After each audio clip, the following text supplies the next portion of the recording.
कहाँ हो तुम? देखो मैं आ गई। मैं तुम्हारे लिए मटर पनीर की सब्जी और चावल लेकर आई हूँ। आज मालकिन के घर पार्टी थी ना, इसलिए मैं तुम्हारे लिए खाना बचा कर लाई हूँ। दीदी, मैं अकेली नहीं खाऊंगी, हम दोनों मिलकर खाएंगे। माँ बाबा के मरने के बाद आप ही मेरी सब कुछ हो। दोनों बहनों के बीच बहुत प्यार था।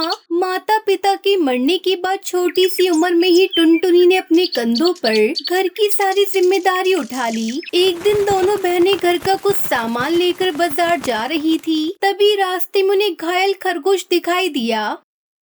अरे लगता है इस खरगोश के पैर में चोट लग गई है, बेचारा चल नहीं पा रहा है। हमें इसकी मदद करनी चाहिए। फिर टुनटुनी घायल खरगोश को अपने घर ले आई। उसके बाद खरगोश की मरहम पट्टी की और दाना पानी भी पिलाया। दोनों बहनें उस खरगोश का बहुत ख्याल रखती हैं। कुछ दिनों बाद वो पूरी तरह से ठीक हो गया। टुनटुनी उसे खाने के लिए गाजर देती है, लेकिन खरगोश कुछ नहीं खाता। प्यारे खरगोश, तुम खाना क्यों नहीं खा रहे हो? क्या कोई परेशानी है तुम्हें? तभी खरगोश वहाँ से भागने लगता है। टुनटुनी और पिंकी उसका पीछा करते हुए जंगल में पहुँच जाती हैं। कुछ देर बाद वो खरगोश उन्हें जंगल के बीच बने घर के पास ले गया। अरे ये क्या? जंगल के अंदर इतना सुंदर घर आखिर किसका हो सकता है? चलो अंदर चलकर देखते हैं। फिर दोनों बहनें उस घर के अंदर गई। तभी उन्हें कुर्सी पे बैठा हुआ जादूगर कौवा दिखाई दिया। तुम दोनों आ गई। मैं कब से तुम दोनों का इंतजार कर रहा था। आओ मेरे पास आओ। आप कौन हो और आप हमें कैसे जानते हो? तुम दोनों मुझे नहीं जानती, लेकिन मैं तुम्हें बहुत अच्छे से जानता हूँ। तुम्हारी माँ मेरे पास जादू सीखने आती थी। वो बहुत ही अच्छी और नेक दिल की चिड़िया थी। मरने से पहले वो मुझे कुछ दे गई थी। अब समय आ गया है कि मैं वो चीजें तुम्हें सौंप दूं। ऐसा कहकर जादूगर टुनटुनी को एक अंगूर का गुच्छा देते हुए बोला, ये लो बेटी, यह जादुई अंगूर है। तुम्हारी माँ ने तुम्हें देने को कहा था। ये कहते हुए जादूगर ने टुनटुनी के हाथों में जादुई अंगूर थमा दिए। उसके बाद जादूगर पिंकी को अनार देते हुए बोला, पिंकी बेटी, तुम्हें अनार बहुत पसंद है ना, इसलिए तुम्हारी माँ ने तुम्हें जादुई अनार देने को कहा था। तुम दोनों जादुई अनार और अंगूर को ले जाकर खुले मैदान में रख देना। फिर जादुई अनार और अंगूर का कमाल देखना।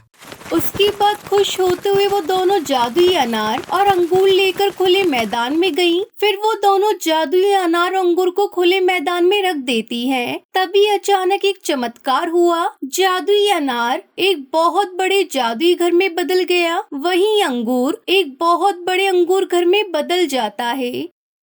अरे वाह पिंकी, मैंने ऐसा जादू पहले कभी नहीं देखा। माँ ने हमें कितना अच्छा तोहफा दिया है। चलो पिंकी, अपने अपने घर के अंदर चलकर देखते हैं। उसके बाद दोनों बहनें अपने अपने घर के अंदर चली गई। जादुई अनार अंगूर घर ढेर सारे पैसों से भरा हुआ था। ये देख दोनों बहनें खुशी से झूम उठी। अब उनके जीवन की सारी परेशानियां दूर हो गई। इतना ही नहीं, जब उन्हें किसी चीज की जरूरत होती वो अपने अपने जादुई सेब और अंगूर घर से मांग लिया करती। टुनटुनी जादुई अंगूर घर से गरीब पक्षियों की मदद भी किया करती थी। ऐसे ही एक दिन टुनटुनी रास्ते में कुछ पक्षी भीख मांगते हुए दिखाई देते हैं, जिसे देख टुनटुनी दुखी होते हुए बोली, देखो तो जरा कितने बेसहारा हैं ये लोग। मुझे इनकी मदद करनी चाहिए। टुनटुनी उन गरीब पक्षियों की मदद करना चाहती थी, इसलिए वो तुरंत अपने जादुई अंगूर घर में गई। हे जादुई अंगूर घर, क्या तुम मुझे कुछ पैसे दे सकते हो? मुझे उस बेचारे गरीब पक्षियों की मदद करनी है। हाँ हाँ, क्यों नहीं। तुम जितनी चाहे धन दौलत यहाँ से ले जा सकती हो। ये कहते हुए जादुई अंगूर घर ने टुनटुनी को ढेर सारे पैसे दिए। फिर उन पैसों को ले जाकर टुनटुनी ने उन गरीब पक्षियों की मदद की। तुम इन पैसों से अपना कोई छोटा मोटा काम करना शुरू करना और आज के बाद तुम कभी भी भीख मत मांगना। आपका बहुत बहुत धन्यवाद बहन। भगवान आपको सदा खुश रखे।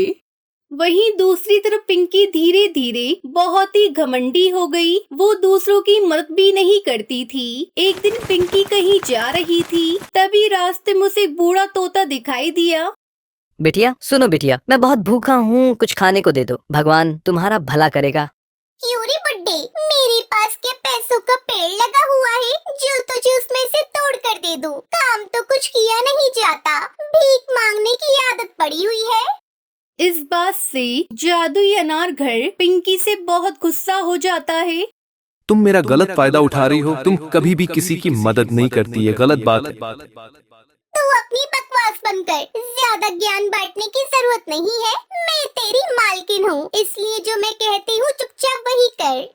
पिंकी की ये बात सुनकर जादुई अनार घर को गुस्सा आ जाता है और वो गायब हो जाता है। जादुई अनार घर के गायब होते ही पिंकी पहले जैसी गरीब हो गई। उसके पास जो भी कीमती सामान था वो भी अपने आप गायब हो गया। फिर पिंकी रोते रोते अपनी बड़ी बहन टुनटुनी के जादुई अंगूर घर के पास जा पहुंची। लेकिन जैसे ही उसने जादुई अंगूर घर के अंदर कदम रखने की कोशिश की, तभी पिंकी को जोरदार झटका लगा। पिंकी की रोने की आवाज सुन टुनटुनी बाहर आई। क्या हुआ पिंकी, तुम रो क्यों रही हो? फिर पिंकी रोते हुए अपनी बहन टुनटुनी को सारी बात बताती है। ये तुम्हारी ही गलती है। तुम्हें पता है लालच करना कितनी बुरी बात होती है। ज्यादा लालच करने की वजह से तुम्हारी ऐसी हालत हुई है। अच्छा अब रोना बंद करो पिंकी, अब से तुम मेरे साथ जादुई अंगूर घर में रहना। उसके बाद से दोनों बहनें खुशी खुशी जादुई अंगूर घर में रहने लगी।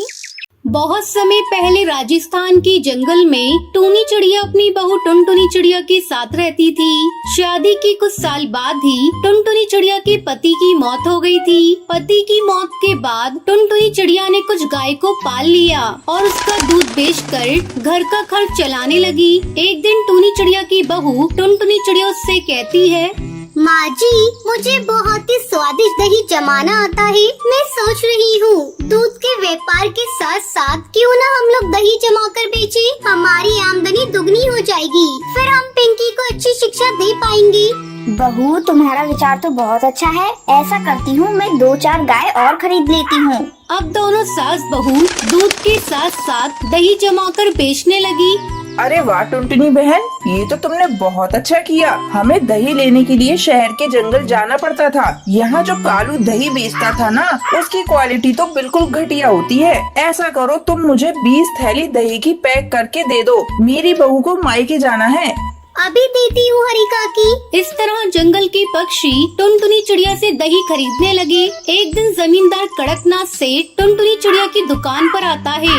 टूनी, मैंने सुना है तुम्हारी बनाई हुई दही बेहद स्वादिष्ट होती है। हाँ हाँ मालिक, आपने बिल्कुल सही सुना है। अब अपने मुंह से क्या तारीफ करूँ। ये लीजिए, इसे खाकर बताइए इसका स्वाद कैसा है। टुनटुनी चिड़िया जमींदार को दही खाने के लिए देती है।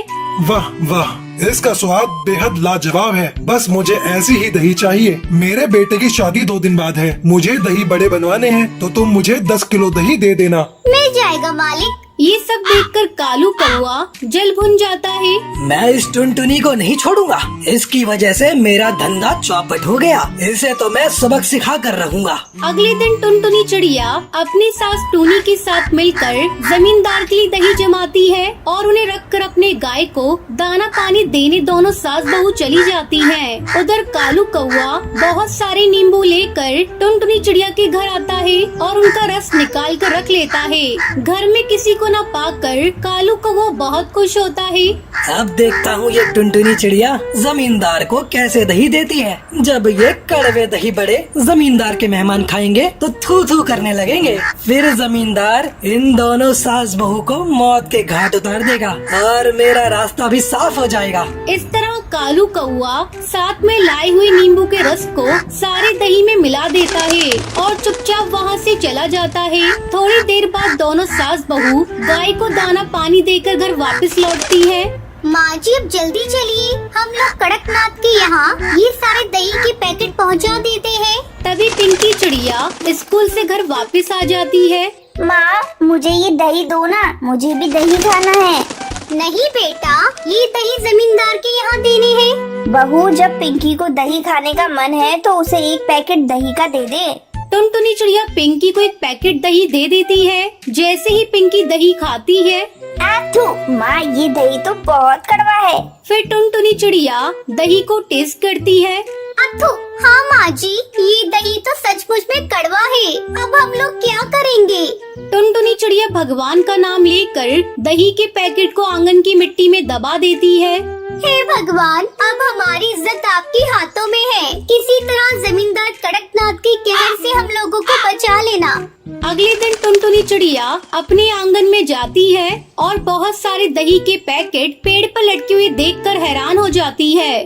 भगवान, आपने मेरी लाज रख ली। माँ जी जल्दी आइए, ये देखिए आंगन में चारों तरफ दही के पैकेट उगे हुए हैं।